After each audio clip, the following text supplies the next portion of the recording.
Yung lahat na naman ng bodega, pinauubos na. Yung smart TV nga nila, ang lalaki. 3 to 5K na lang, mabibili mo na. Pati pressure washer, vacuum cleaner, washing machine, may top load at may front load. 4-5 na lang. Pwede mong bilhin yung 10, benta mo kay kumari yung iba, tubuan mo na lang, kumita ka pa. Marami ring mga bike, laruan, mga damit, tools at upuan at kung ano-ano pa. Hindi kayo mauubusan dahil marami pang item dito na para sa'yo ay nag-iintay pa. Okay guys, so may nakakuha na ng basketball ring. Ang ganda. So, ang bilis ng mga item.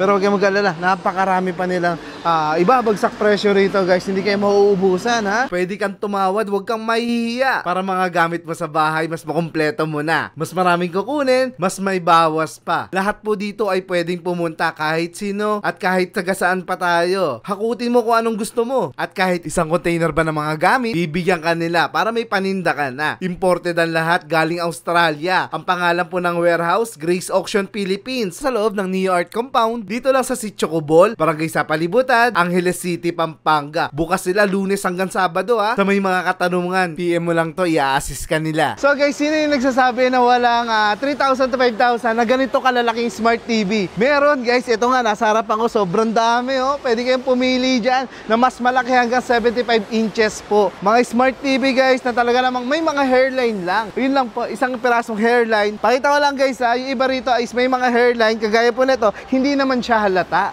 Ang mahalaga, bagsak presyo. Di naman tayo makakahanap na smart TV na ganito kalaki sa halagang 3,500, 4,000, no? Hanggang 5,000 pesos guys. Yung pinakamalaki nila, 75 inches, no? Dito lang yan sa Grace Auction Philippines guys, Angeles City, Pampanga. Ayan, bagsak presyo. Samantalahin nyo na yung pagkakataon na murang-mura to bago sila lumipat. Ayan. Kaya puntahan nyo na to guys. Itong TV, panalo na kayo. So, ilan pa yan, no? Guys, so marami pa kayong pagpipilian doon, no? Mga smart TV po yan guys. Pwede mo tubuan ng malaki sa mga maliliit na issue lamang. Kaya mabilis itong mabebenta. So, uuwi ako na may dalawang malaking TV mamaya.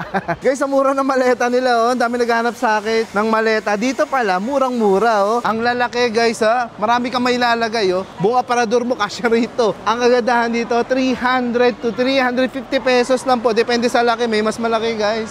350 lang, oh. Pwede mo nga ito itinda sa inyong mga kapitbahay, sa mga kaibigan mo, no? Pwede mong tubuan, gawin mo 700.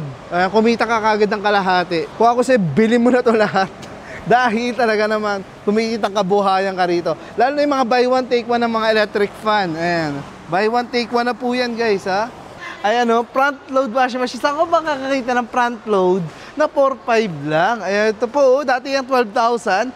Binibenta po dito ng 4,500. Ito nga ano oh, top load. Mas mura yung top load nila. Mga top load na washing machine, mabibili nyo lang dito mura-mura. Available, oh. Basta itong front load, guys, 4,500 daw. Ayan, oh. Bentang pamigay na talaga. Pinauubos na. Baka ito na yung washing machine na kailangan mo. Oh, pwede mong bilan yung kapitbahay mo. Halimbawa, sinisiraan ka niya, bilan mo ng washing machine, oh. Hindi ka nasisiraan. Ito pa guys, oh, mga talaga naman pang-professional yung mga tools nila rito. Ayan, mga MIG and ARC, mga welding machine. Ito naman guys, plasma cutter. Ayan, mas malakas, mas maganda.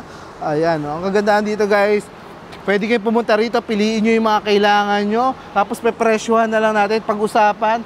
Pwede pa kayong tumawad. Yun ang maganda sa kanila guys. Yung mga item nila dito, lahat, mga tools, mga furniture, pwede nyo tawaran. Mas marami kayong kukunin, mas bagsak presyo. Ayun ang kagandahan dito guys. Kaya huwag nyo nang palagpasin yung pagkakataon ha.